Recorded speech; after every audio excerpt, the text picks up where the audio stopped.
طاسیم میم تلک آیات الکتاب المبین، یہ آیات ہیں کھلی ہوئی کتاب کی، نتلو علیک من نبأ موسیٰ، ہم آپ پر موسیٰ کی خبر کو پڑھ کر سناتے ہیں اور فرعون کے واقعے کو حق کے ساتھ اس قوم کے لیے جو ایمان رکھتی ہے۔ بے شک فرعون نے زمین میں بہت زیادہ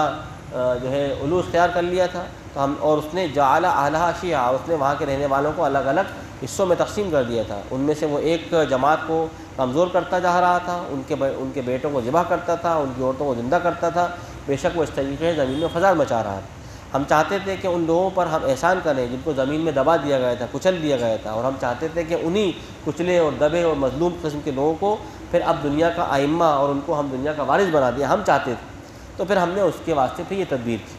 وَنُمَكِّنَ لَهُمْ فِي الْأَرْضِ، اور ہم چاہتے تھے کہ ہم زمین میں ان کو حکومت دیں، اور پھر ہم نے فرعون اور حامان کو، ان کے لشکروں کو ایسی ایسی چیزیں دکھائیں، پھر بھی وہ اس کا انکار اور اس سے ہٹ دھرمی کرتے رہے۔ اوحینا الی موسیٰ، ہم نے موسیٰ کی طرف وحی کی کہ تم اپنے بیٹے کو دودھ پلاتی رہو، پھر جب تم اس پر ڈرنے لگو تو پھر اس کو اس بے خطر اور بے خوف اس دریا میں ڈال دینا، اور تم ڈرنا نہیں اور غم نہ کرنا، بے شک ہم اس بیٹے کو تمہیں واپس لوٹا دیں گے، اور ہم اس کو پھر مرسلین بھی بنا وجاعلوہ من المرسلین، اور ہم اس کو رسولوں میں بنا کے کھڑا کر دیں گے۔ قرآن مجید کہتا ہے فالتقطہ آل فرعون، پھر اٹھا لے گا اس کو آل فرعون والے، تاکہ وہ ان کے واسطے دشمن بن جائے اور ان کے واسطے غم کا سامان بن جائے۔ بے شک فرعون اور حامان ان کا لشکر فتح کر رہا تھا موسیٰ کو اٹھانے کی، یہ بہت بڑی غلطی کر رہا تھا۔ امرات فرعون نے کہا، یعنی فرعون کی بیوی نے کہا کہ اس بچے کو اٹھا لو، یہ ہماری آنکھوں کی ٹھنڈک بنے گا اور تیرے بھی، اور بات بالکل صحیح کہی تھی۔ اگر موسیٰ کی بات پر وہ ایمان لے آتا تو کیا حضرت موسیٰ فرعون کے لیے آنکھوں کی ٹھنڈک نہ بنتے؟ قرۃ عین لی ولک، یعنی قرآن مجید میں جو بات ارشاد فرمائی جاتی ہے وہ عین حق ہے، کوئی بات ایسی نہیں ہے کہ بس باتیں چل رہی ہیں۔ قرۃ عین لی ولک، یہ تیرے اور میرے آنکھوں میں ٹھنڈک ہوگا۔ لا تقتلوہ، قتل نہ کرو، عسیٰ ان ینفعنا، امید ہے کہ یہ ہمیں نفع دے، اور دے حضرت موسیٰ نے نفع دیا، اس کو آخرت کے عذاب سے بچانے کے لیے کوشش۔ اور نتخذہ ولدا، یا ہم اس کو اپنا بیٹا بنا لیں گے، اور وہ ان کو اس بات کا کوئی شعور نہ تھا۔ اور اس وقت حضرت موسیٰ کی ماں کا دل تو بالکل اڑا جا رہا تھا، فارغ ہو رہا تھا، بے قرار ہو جا رہا تھا، اور قریب تھا کہ وہ اس راز کو ظاہر کر دیتی اگر ہم اس کے دل کو جو ہے نہ باندھ دیتے، اور تاکہ وہ ایمان تکون من المؤمنین، تاکہ وہ ہو جائے ایمان لانے والوں میں سے۔ پھر ان کی ماں نے حضرت موسیٰ کی بہن سے کہا کہ اس کے پیچھے پیچھے چلی جا، اور بالکل کنکھیوں سے حضرت موسیٰ کی طرف اور ان کا حفاظتی نگاہوں سے ان کو دیکھتی رہنا، اور اس طریقے سے ان کا تعاقب کرنا کہ لوگوں کو احساس نہ ہو کہ تم کیا کر رہی۔ اور ہم نے پھر حضرت موسیٰ پر حرام کر دیا دودھ والیوں کو، یعنی جو دودھ پلانے والی عورتیں آئی تھیں دودھ پلانے کے لیے حضرت موسیٰ کو جب آپ رو رہے تھے، تو ہم نے ان تمام کی دودھ کو حرام کر دیا حضرت موسیٰ پر اس سے پہلے۔ پھر کہا حضرت موسیٰ کی بہن نے کہ اے گھر کے لوگوں، کیا میں تم کو ایک ایسا گھر نہ بتا دوں جو اس بچے کی کفالت کرے اور وہ تمہارے واسطے خیر خواہی بھی کرے۔ اس طریقے سے پھر ہم نے اس تدبیر کے ساتھ موسیٰ تمہیں تمہارے ماں کی طرف لوٹا دیا، تاکہ تمہاری ماں کی آنکھیں ٹھنڈی ہوں اور وہ غم نہ کرے، اور یہ جان لے کہ بے شک اللہ کا وعدہ حق ہے، اور لیکن اکثر لوگ یہ بات نہیں جانتے۔ جب حضرت موسیٰ علیہ السلام جوان ہو گئے اور خوب لمبے تڑنگے ہو گئے، یعنی خوب جوان ہو گئے، طاقتور ہو گئے، تو ہم نے ان کو حکمت و علم عطا فرمایا، اور اس طریقے سے ہم احسان کرنے والوں کو بدلہ دیا کرتے ہیں۔ اور پھر جب وہ شہر میں داخل ہوئے، اس وقت کہ جب غفلت کا وقت تھا، یعنی لوگ کام کاج نہیں کر رہے تھے، کہیں غفلت کے وقت میں آپ داخل ہوئے، فوجد فیہا رجلین، تو دیکھا وہاں دو لوگ آپس میں جھگڑا کر رہے ہیں، ایک حضرت موسیٰ کی قوم سے ہے اور ایک حضرت موسیٰ کے مخالفین گروہ میں سے ہے۔ تو اس شخص نے جو حضرت موسیٰ کی گروہ میں سے تھا آپ کو فریاد اپنے مدد کے لیے پکارا، اس کے مقابلے میں جو حضرت موسیٰ کے دشمن قوم میں سے تھا۔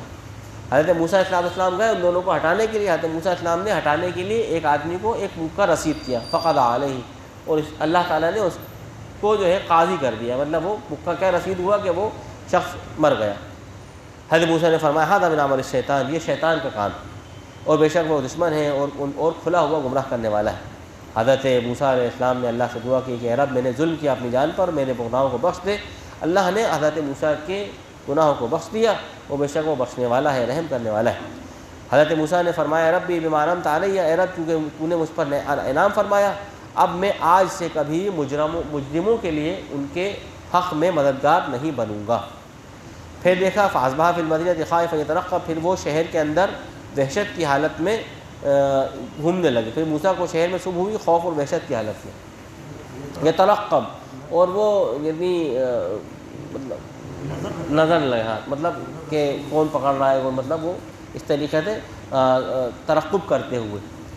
فَإِذَا الَّذِي اسْتَنْصَرَهُ بِالْأَمْسِ، پھر دیکھا کہ وہی شخص جس نے کل ان سے مدد مانگی تھی آج بھی چلا رہا ہے۔ تو حضرت موسیٰ نے فرمایا کہ اِنَّكَ لَغَوِيٌّ مُبِينٌ، تو ہی بہت بڑا مکار آدمی، یعنی تو ہی جو ہے بار بار جگاتا ہے، غوی تو ہی ہے۔ فَلَمَّا أَنْ أَرَادَ أَنْ يَبْطِشَ، پھر حضرت موسیٰ نے چاہا کہ اس کو پکڑ کر سیدھا کرے، بِالَّذِي هُوَ عَدُوٌّ لَهُمَا، کہ جو اصلاً ان دونوں کا دشمن ہوا۔ تو حضرت موسیٰ نے فرمایا قال یا موسیٰ، تو اس نے کہا اے موسیٰ کیا تم چاہتے ہو کہ تم مجھے بھی قتل کر دو، جیسا کہ تم نے کل ایک انسان کو قتل کر دیا تھا؟ تم تو چاہتے ہو کہ تم زمین کے اندر ایک زور آور بن جاؤ، وہ تم چاہتے ہو کہ تم مصلحین میں سے نہ بنو۔ یہ اس نے پھر حضرت موسیٰ نے کہا۔ وجاء رجل من اقصى المدینة یسعی، جب یہ بات اللہ اعلان واضح ہو گئی کہ یار یہی تھے جنہوں نے کل قتل کیا تھا، یہ مل نہیں رہے تھے، اور حضرت موسیٰ علیہ السلام چونکہ چھپے چھپے پھر رہے تھے خاموشی سے کہیں کہیں، ایک آدمی حضرت موسیٰ علیہ السلام کا قریبی تھا یا حضرت موسیٰ علیہ السلام کا دوست رہا ہوگا بچپن کا، وہ آیا شہر کے بالکل بیچ کے حصے سے، کنارے سے، اقصی المدینہ سے آیا دوڑتے ہوئے حضرت موسیٰ کے پاس۔ اس نے کہا اے موسیٰ کہ بے شک جو وزراء ہیں وہ تمہارے متعلق مشورہ کر رہے ہیں تاکہ تمہیں پکڑ کے قتل کر دیں، تم یہاں سے چلے جاؤ، بے شک میں تمہاری خیر خواہی کر رہا ہوں، میں تمہیں نصیحت کر رہا ہوں۔ حضرت موسیٰ علیہ السلام وہاں اس فخرج منہا، وہاں سے حضرت موسیٰ علیہ السلام نکل گئے ڈرتے ہوئے اور جو ہے ترقب کرتے ہوئے، اندیشہ کرتے ہوئے، دیکھتے ہوئے کہاں جانا ہے کہاں نہیں جانا ہے، اور حضرت اللہ تعالیٰ سے دعا کرتے ہوئے کہ اے رب مجھے نجات دے دے ظالم قوم سے۔ پھر جب انہوں نے رخ کیا مدین کی طرف، قال عسى ربی، اور اللہ سے دعا کی کہ بے شک میرا رب مجھے ہدایت دے گا سیدھے راستے کی۔ پھر جب وہ مدین کے کنویں پر پہنچے تو وہاں دیکھا کہ لوگوں کی ایک جماعت ہے جو اپنے ریوڑوں کو پانی پلا رہی ہے، اور وہاں دیکھا کہ ان لوگوں کے درمیان دو عورتیں ہیں جو اپنی باری کا انتظار کر رہی ہیں، امرأتان تذودان، دیکھا کہ دو عورتیں ہیں جو اپنی باری کا انتظار کر رہی ہیں۔ حضرت موسیٰ نے فرمایا بھائی تم لوگوں کا کیا معاملہ ہے، کیا ہے تم لوگ کیوں اپنے ریوڑ کو پانی نہیں پلا پا رہی؟ ان عورتوں نے کہا کہ ہم نہیں پلائیں گے، اپنی ریوڑ کو سیراب نہیں کریں گے یہاں تک کہ یہ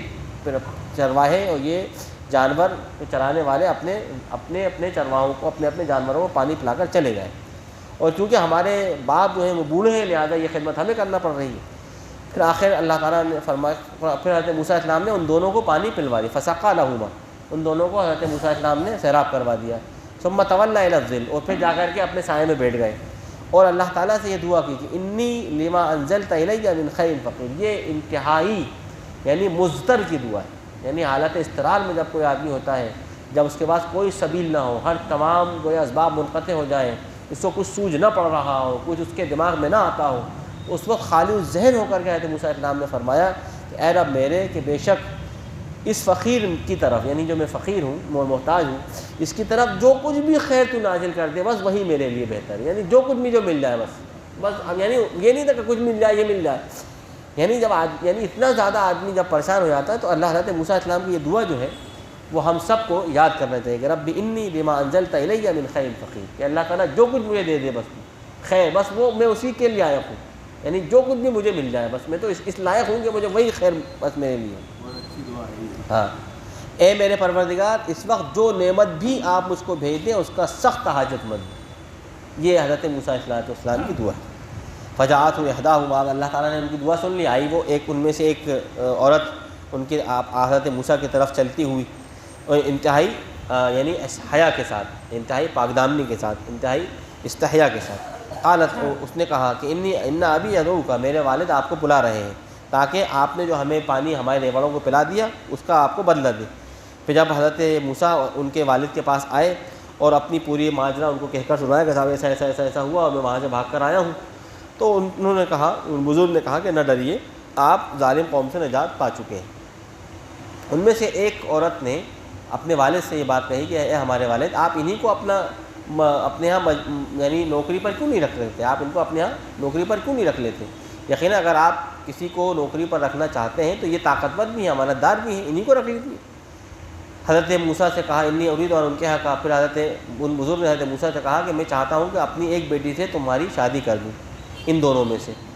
اس شرط پر کہ تم میرے یہاں 8 سال تک میری جو ہے نوکری کرو، یہاں پر تم کام کرو۔ یہ گویا کہ انہوں نے نکاح ہونے کی کو شرط قرار دیا ہے، مہر تھا، میں محلہ کے اس بنیاد پر کروں، فائن یہاں پر یہ کہا اگر کرو گے تو کروں گا، یہ گویا کہ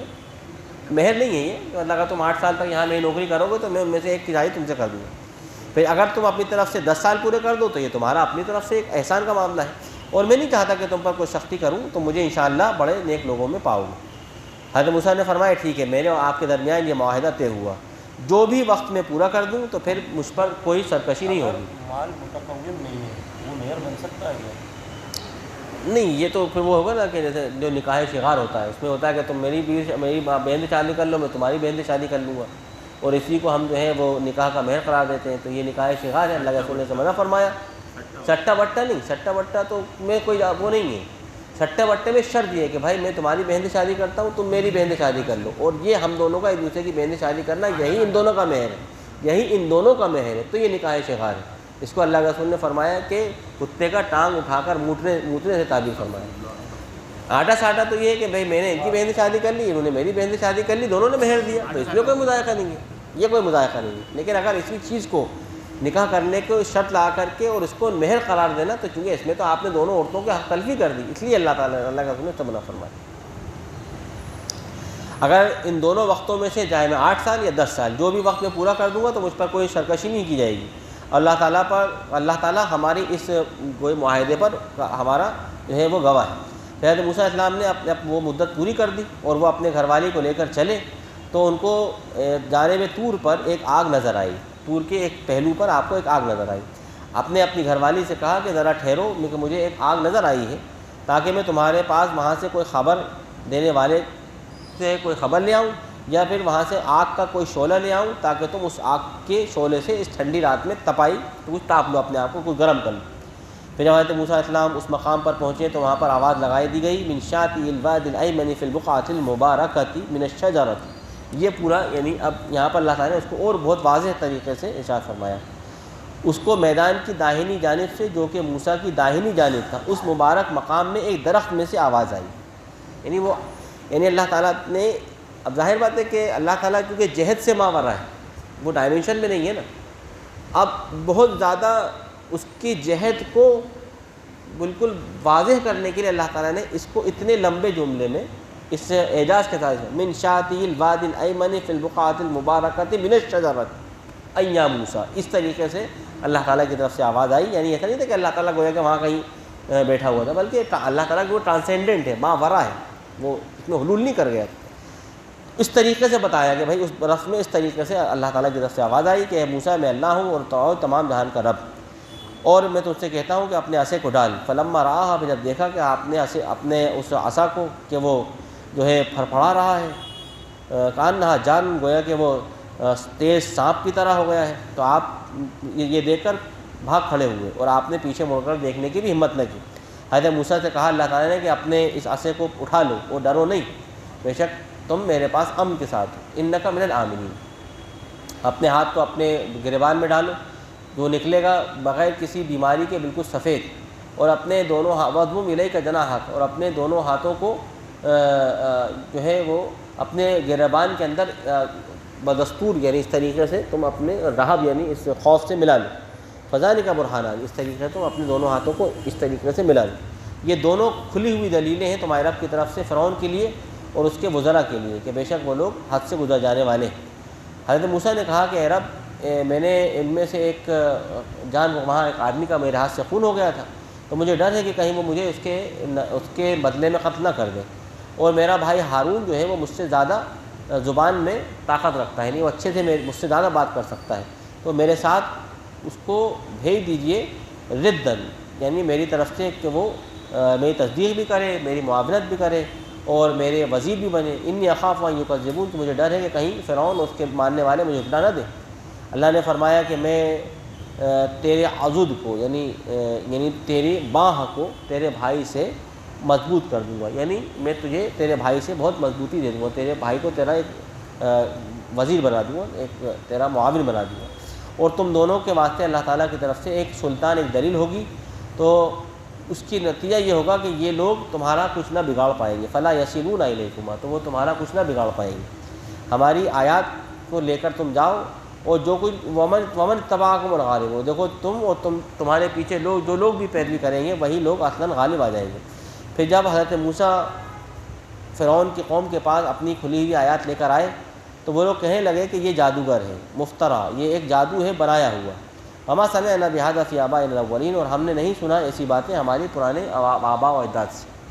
یعنی قرآن مجید یہ فرماتا ہے، ظاہر بات ہے 8 سال کے بعد جب آ رہے ہیں وہ، تو فرعون نے کہا کہ ابھی تک تو غائب تھے، یہ 8 سال تک ملے نہیں، اب آئے ہیں تو یہ جادو لے کے آئے، تو اس کا مطلب یہ کوئی جادو ہے۔ اس نے اس طریقے سے لوگوں میں یہ بات پھیلائی۔ حضرت موسیٰ نے فرمایا کہ میرا رب ہے جو جانتا ہے ہدایت منجا بالہدا، کون ہے جو ہدایت پہ جو ہے ہدایت پائے گا اللہ کی طرف سے، اور اللہ ہی کے علم ہے کہ کس کے واسطے ہوگا بہتر گھر آخرت کا، وہ بے شک ظالم لوگ کامیاب نہیں ہوتے۔ فرعون نے کہا کہ اے وزراء ما علمت لکم من الہ غیری، کہ میرے علاوہ تو میں نے آج تک تمہارے واسطے کوئی خدا نہیں دیکھا، تو میرے واسطے اللہ تعالیٰ فرماتا ہے کہ وہ فرعون نے کہا کہ میرے لیے ایک مٹی کا گھر بناؤ، فاوقد لی یا حامان علی الطین،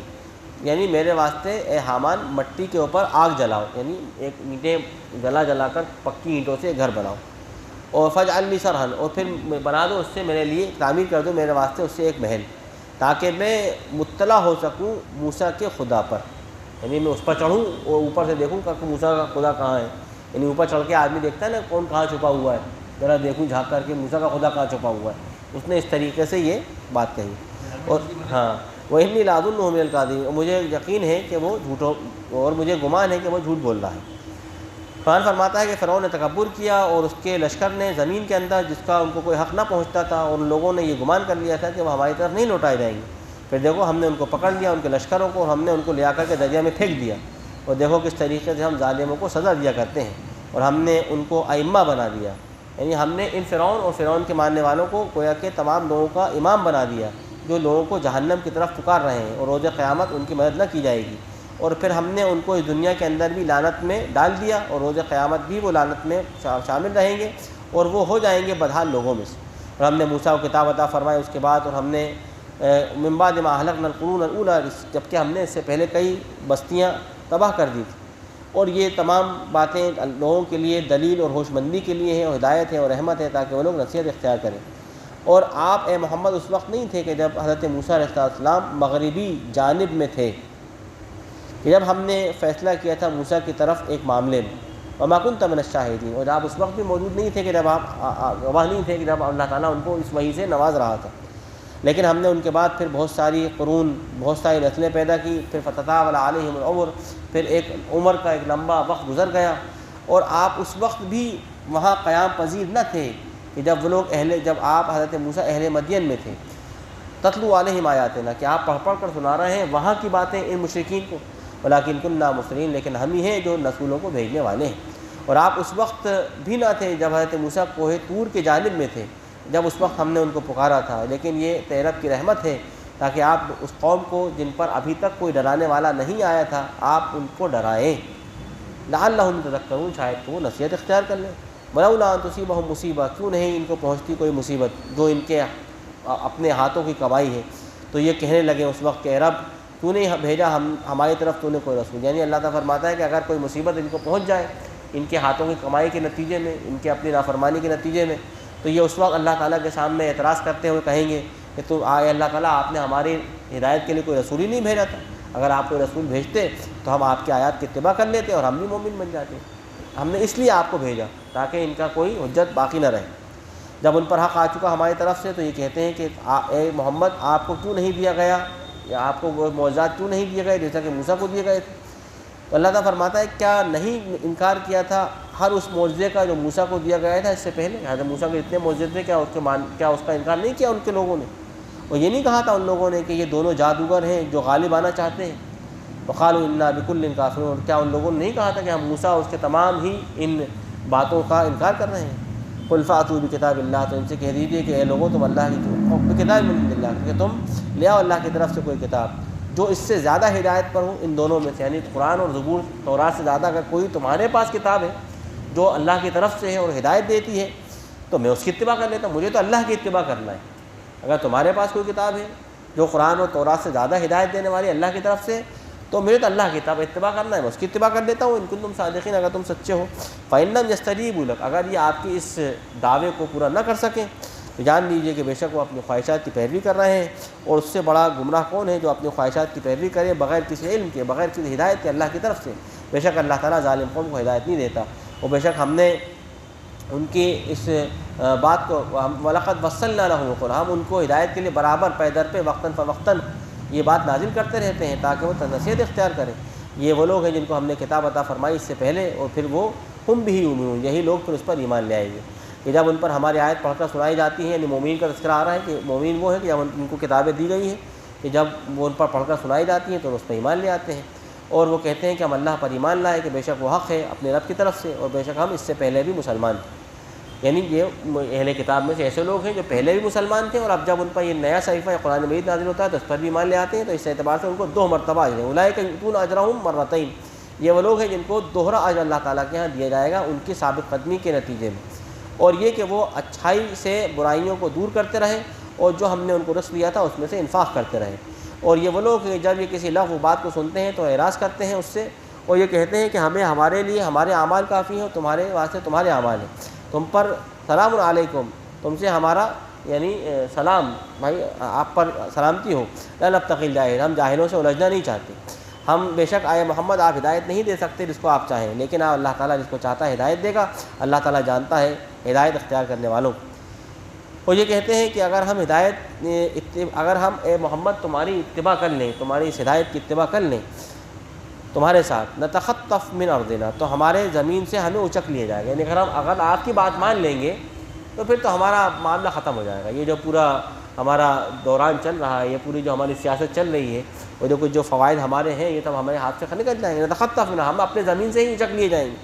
اولم نمکن لهم حرما، اللہ تعالیٰ فرما رہا ہے کہ یہ اللہ تعالیٰ کی اس نعمت پر غور نہیں کرتے کہ ہم نے ان کو اس حرم میں کیسا جو ہے بسا دیا ہے، امن کی جگہ میں، یعنی یہ حرم ہے جس کو ہم نے امن کا گہوارہ بنایا اور ہم نے ان کو بسایا،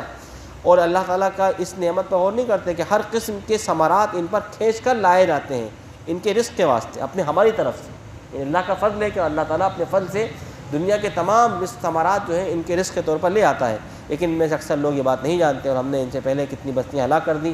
جو اپنی سامان عیش پر نازاں تھیں۔ یعنی اللہ تعالیٰ فرمانا یہ سمجھ رہے ہیں کہ جو دنیا کی عیش و عشرت میں مبتلا ہے،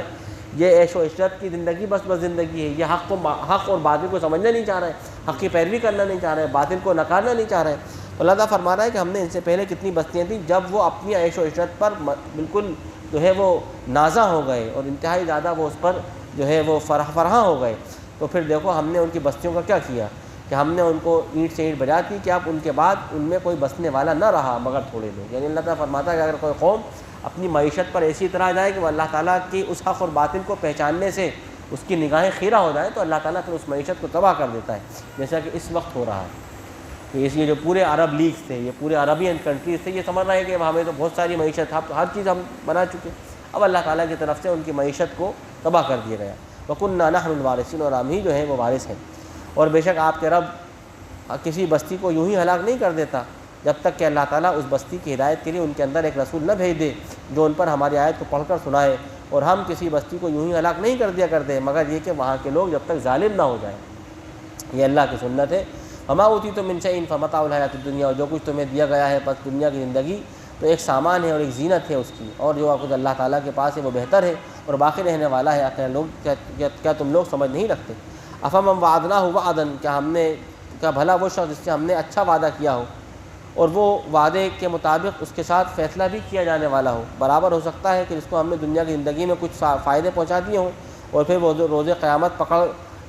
اٹھانے والوں میں سے ہو، گرفتار کیے جانے والوں میں سے ہو، اور جس دن ہم ان کو پکاریں گے تو یہ کہیں گے کہ وہ ہمارے شرکاء کہاں ہیں، أَيْنَ شُرَكَائِي الَّذِينَ كُنتُمْ تَزْعُمُونَ، کہاں ہیں وہ میرے شرکاء، کہاں ہیں وہ خدا جن کو تم میرے ساتھ شریک کیا کرتے تھے اپنے گمانوں کے اعتبار سے۔ کہیں گے وہ لوگ جن پر اللہ تعالیٰ کی طرف سے بات پوری ہو چکی ہوگی گمراہی کی، اے رب ہمارے یہی وہ لوگ ہیں جنہوں نے ہمیں گمراہ کیا، اغویناہم کما غوینا، ہم نے ان کو گمراہ کیا جیسا کہ انہوں نے ہمیں گمراہ کیا، ہم آج ان سے بالکل بری ہیں، تبرأنا الیک، ہم تیری طرف ان سے اپنی برات کا اظہار کرتے ہیں، ہم ان کی ما کانوا ایانا یعبدون، یہ ہماری عبادت نہیں کیا کرتے تھے، یہ تو ہم پر صرف الزام لگا رہے ہیں، یہ ہماری بات نہیں کرتے تھے۔ اس وقت کہا جائے گا اپنے شرکاء کو پکارو، پھر وہ اپنے شرکاء کو پکاریں گے تو ان کے شرکاء ان کی پکار کی جواب نہ دیں گے اور ان کے واسطے ورأوا العذاب، اور وہ عذاب دیکھ لیں گے، لو انہم کانوا یہتدون، کہ کاش کہ وہ ہدایت اختیار کر لیتے۔ اور جس دن ہم ان کو پکاریں گے تو وہ کہیں گے کہ جب ان کو ہم پکاریں گے تو ہم ان سے پوچھیں گے کہ تم نے اپنے پیغمبروں کو کیا جواب دیا تھا جب وہ تمہارے پاس آئے تھے، تو پھر ان پر ہماری تمام کی تمام خبریں اور تمام کے تمام مضامین بالکل گم ہو کر رہ جائیں گی۔ فہم لا یتساءلون، اور پھر آج وہ ایک دوسرے سے اس بارے میں کچھ پوچھ گچھ بھی نہ کر سکیں گے، فاما من تاب، بس اس دن جو شخص توبہ کر لے، نیک ایمان لے آیا ہوگا، نیک عمل کیے ہوں گے، تو وہ امید ہے کہ وہ اللہ تعالیٰ کی طرف سے کامیاب لوگوں میں شمار کر دیا جائے۔ اور بے شک آپ کا رب ہے جو چاہتا ہے پیدا کرتا ہے، اور وہی جو چاہتا ہے اختیار کرتا ہے۔ ما کان لهم الخیرہ، لوگوں کے واسطے کوئی اختیار نہیں ہے۔ اللہ تعالیٰ کی ذات پاک ہے اور بلند ہے ان تمام خداؤں کی شرک سے جس کو اللہ تعالیٰ کی ذات و صفات میں یہ اختیار کیے ہوئے ہیں۔ آپ کا رب جانتا ہے جو ان کے دلوں کے حال ہیں، اور جو اپنے دلوں میں چھپاتے ہیں اور جو ظاہر کرتے ہیں۔ اللہ ہی ہے کہ نہیں ہے اس کے علاوہ کوئی اور، اسی کی تعریفیں ہیں اول میں اور آخر میں، یعنی شروع سے لے کر آخر تک اسی کی تعریف اور اسی کی حکومت ہے، اور اسی کی طرف تمہیں لوٹنا ہے۔ اور کہہ دیجیے کہ اگر اللہ تعالیٰ تمہارے واسطے اس رات کو ہمیشہ ہمیش کے لیے مقرر کر دے قیامت تک، کون سا خدا ہے اللہ کے علاوہ جو تمہارے پاس ایک روشنی لے آئے؟ بضیا، یہاں پر جو ہے ضیا کہا گیا، مطلب کہ انتہائی ایک تھوڑی سی بھی روشنی لے آئے، بضیا تھوڑی سی بھی روشنی لا کے دکھا دے۔ سرمدن، ہاں سرمدیت کہتے ہیں ہمیشگی کو۔ افلا تسمعون، کیا تم نہیں سنتے؟ کہہ دیجیے کہ کیا تم اس بارے میں غور نہیں کرتے کہ اللہ تعالیٰ تم پر یہ دن ہمیشہ ہمیش کے لیے قیامت تک مسلط کر دے؟ من الہ غیر اللہ یاتیکم بلیل، تو اللہ تعالیٰ کے علاوہ ہے کہ تمہارے پاس کوئی تھوڑی سی رات لے آئے۔ لیل جو ہے وہ نکرہ ہے، یعنی بالکل تھوڑی سی بھی کوئی رات کی ٹکڑی لے آئے، تسکنون فیہ، اس میں تم سکون اختیار کر سکو۔ افلا تبصرون، کیا تمہیں یہ بات نظر نہیں آتی؟ اللہ تعالیٰ کی رحمت میں سے یہ ہے کہ اس نے تمہارے واسطے رات و دن بنایا تاکہ تم اس میں سکون اختیار کرو، اور دن بنایا تاکہ تم اس میں اللہ کا فضل تلاش کرو، اور تاکہ تم اللہ کا شکرگزار بن جاؤ۔ اور اس دن جب ہم ان نافرمانوں کو پکاریں گے اور ہم ان سے کہیں گے کہ کہاں ہے تمہارے شرکا، کہاں ہے تمہارے خدا جن کو تم دنیا میں بڑے جن کی ڈینگیں مارا کرتے تھے؟ اور اس دن اللہ تعالیٰ فرماتا ہے کہ ہر ایک امت میں سے ہم ایک گواہ کھڑا کریں گے، اور ہم ان سے پوچھیں گے کہ لاؤ تمہاری دلیل جس کی بنیاد پر تم ہمارے مقابلے میں خدا گڑھتے تھے، لاؤ وہ دلیل۔ فعلموا ان الحق للہ، اس دن ان کو معلوم ہو جائے گا کہ حق صرف اللہ کے لیے ہے، اور ان کے وہ تمام خدا ان سے کہیں گم ہو کر رہ جائیں گے۔ اب اللہ تعالیٰ نے بالکل آخر میں، یعنی اس سورت کے آخر میں قارون کا تذکرہ کیا۔ قارون جو ہے وہ حضرت موسیٰ کا، جیسے کہ اسرائیلی روایت سے معلوم ہوتا ہے کہ وہ حضرت موسیٰ علیہ السلام کا سزا چچا زاد بھائی تھا قارون، لیکن وہ تھا کیا، اصلاً وہ فرعون کا ایک مخبر تھا، بلکہ فرعون کے دربار میں اس کو ایک بڑی حیثیت حاصل تھی۔ فرعون کے دربار میں 3 لوگ، فرعون، حامان اور قارون، یہ لوگ ایک بہت بڑے بڑے عہدوں پر فائز تھے۔ شداد کی جنت، ہاں تو وہ تو ایک مطلب قرآن مجید میں تو اس کا ذکر نہیں ہے، لیکن یہ ہے کہ وہ ایک گڑھ دیا۔ اب خیر، تو قارون کا معاملہ یہ تھا کہ قارون چونکہ بنی اسرائیل کا ہی ایک فرد تھا، لیکن بنی اسرائیل کی طرف سے وہ فرعون کے یہاں بنی اسرائیل کی مخبری کرتا تھا، اور تمام سارے مسائل بنی اسرائیل کے جو تھے وہ اس طریقے سے بیچ میں پڑھ کر کے وہ ان کو اپنے مفاد کے لیے استعمال کرتے تھے۔ جیسے کہ آپ یوں سمجھ لیں کہ اس وقت جیسے مثال کے طور پر اس حکومت میں ایک مسلمان کوئی آدمی جو ہو وہ مسلمانوں کا ریپرزنٹیشن کرتا ہو بی جے پی حکومت میں، اور وہ مسلمانوں کو ان سے فائدہ اٹھا کر کے بس اپنے وہاں مفادات پورے کر رہا ہو اور مسلمانوں کو کوئی فائدہ نہ پہنچاتا ہو۔ اس طریقے سے قارون ایک میڈیوکر تھا، بیچ کا ایک آدمی ہے۔ ہاں اضافہ جو ایسے بہت سے لوگ اس زمانے میں، قارون بہت سارے ہیں، اس زمانے میں ایک ہی قارون تھا، اور اس کا فائدہ یہ ہوا تھا کہ بھائی جب وہ مخبری کرتا تھا بنی اسرائیل کو،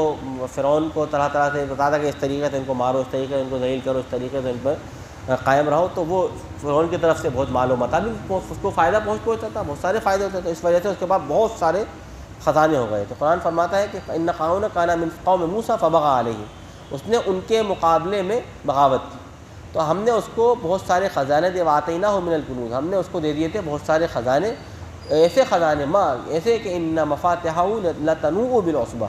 کہ جس کی کنجیاں اتنی بھاری تھیں کہ جو طاقتور قسم کے جوان مرد اٹھانے پر سے بھی قاصر تھے۔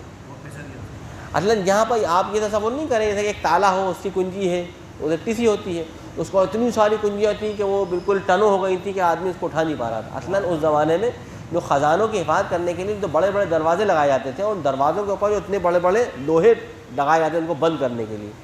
تو وہ گویا کہ کنجی کے معنی میں۔ اس زمانے کے ساتھ تالے تھے نہیں، اس زمانے میں یہ سب کھول دیا آج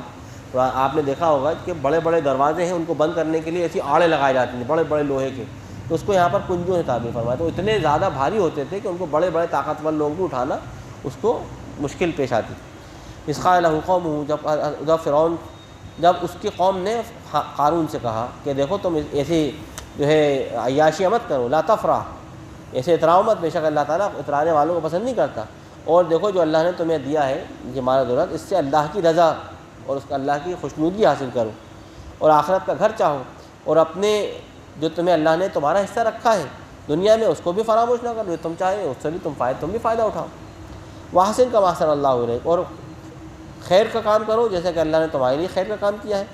احسان کرو جیسے کہ اللہ نے تمہارے ساتھ احسان کا معاملہ کیا ہے، اور زمین میں فساد نہ مچاؤ، بے شک اللہ تعالیٰ فساد مچانے والوں کو پسند نہیں فرماتا۔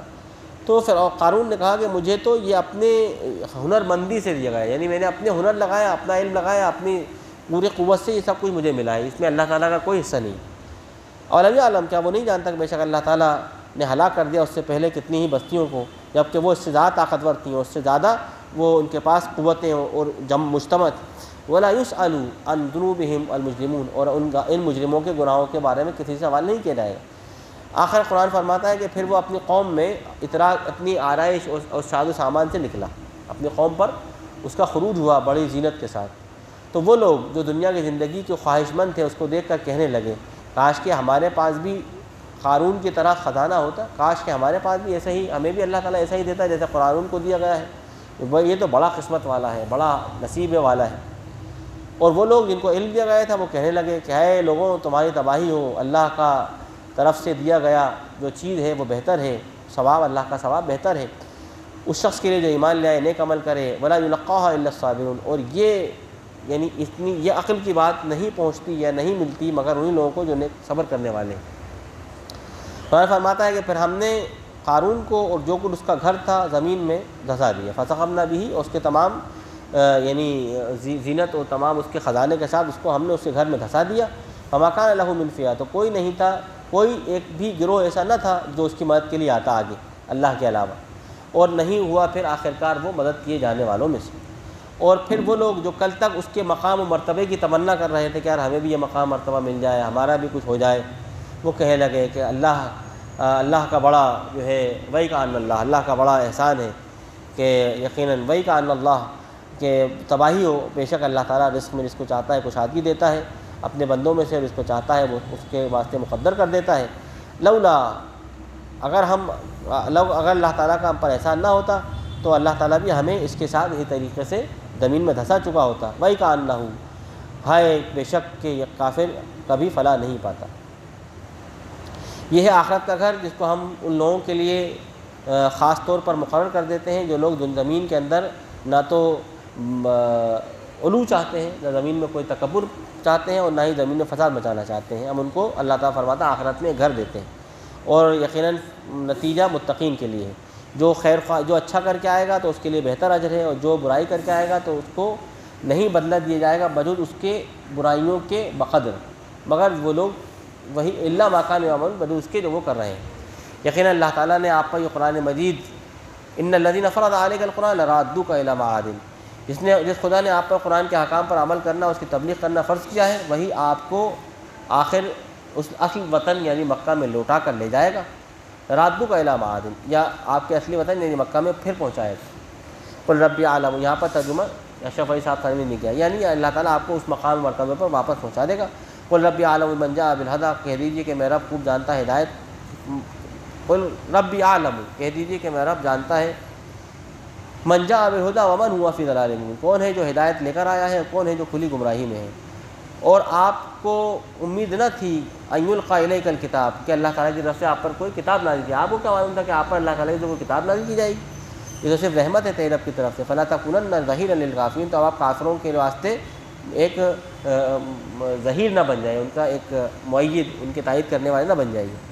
ولا یصدنک عن آیات اللہ، اللہ تعالیٰ کی آیت سے آپ کو کوئی چیز باز نہ رکھ دے جبکہ وہ آیتیں آپ پر اتر چکی ہیں۔ وادع الی ربک، اور آپ اپنے رب کی طرف لوگوں کو پکاریے۔ ولا تکونن من المشرکین، اور مشرکین میں سے نہ ہو جائیے۔ ولا تدعوا مع اللہ الہا آخر، اللہ تعالیٰ کے علاوہ کسی کو نہ پکاریے، نہیں اللہ کے علاوہ کوئی اور معبود، ہر چیز ہالک ہو جائے گی، ہر چیز ہلاک ہونے والی ہے سوائے اللہ کی ذات، اللہ تعالیٰ کے چہرے کے، یعنی اللہ تعالیٰ کی ذات کے۔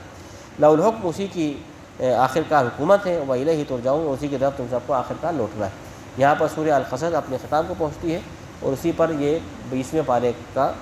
ثلث تقریباً ہم کر چکے ہیں۔ اللہ تعالیٰ دعا کرتے ہیں کہ اللہ تعالیٰ عمل کرنے کی توفیق عطا فرمائے۔ وصدق اللہ العظیم ونفعني وإياكم بالآيات والذكر الحكيم۔ صلی اللہ تعالیٰ علی خیر خلقہ محمد وآلہ وأصحابہ أجمعین۔